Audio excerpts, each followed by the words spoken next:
I'll tell you, that changed the world.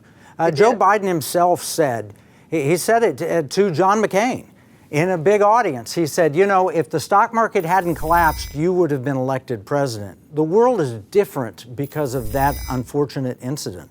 And that happened on 9/11, the 7th anniversary, and here we are celebrating, remembering the 20th anniversary. That's right. The 8 years of Barack Obama were without a doubt the firm foundation for even just the first 8 months of Joe Biden. We can't imagine where we are today, but we wouldn't have been where we are today but for those 8 years of Barack Obama, without a shadow of a doubt. Well, you saw all this happening. I mean, like I said, you were on the Financial Services Committee, you were on the Intelligence Committee. What was that like during the incredible things that were going on? Well, I had a front row seat on history.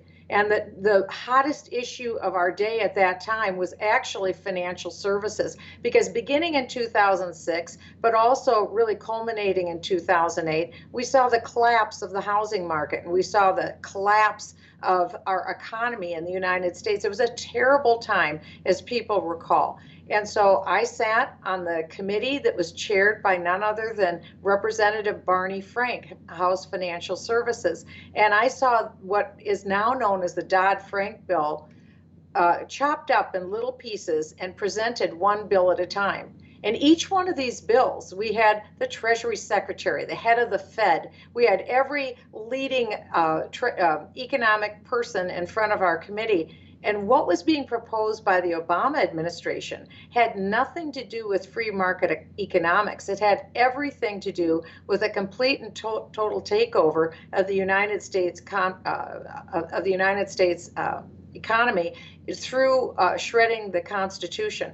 I'll never forget having the Treasury Secretary in front of me, and while he was talking about the things they were going to do, asking him to tell me where in the Constitution could he find his authority to do what he was suggesting to Congress. He never could find it. I asked him 3 different times in the course of that testimony, where in the Constitution? It's the only time that he was ever flustered in front of our committee, because of course they either don't know the Constitution or they don't care about the Constitution. I think both are true in their case. And so today what we're seeing is the same song, second verse. The Constitution is irrelevant. And what we're seeing is that laws are only made for one group of people, for people who consider themselves conservative, who consider themselves bound by the Constitution. Not so those who are currently in charge today.